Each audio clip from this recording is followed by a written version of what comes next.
Okay, working on this Mercedes 2006, I believe, E320 CDI, and makes a god awful racket when you go over a bump, and it's like every one of these arms makes noise.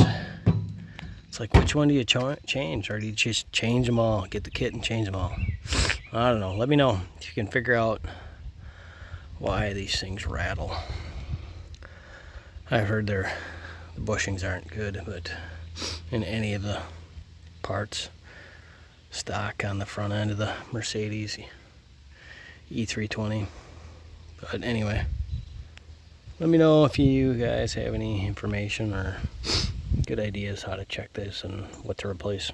Thanks for watching.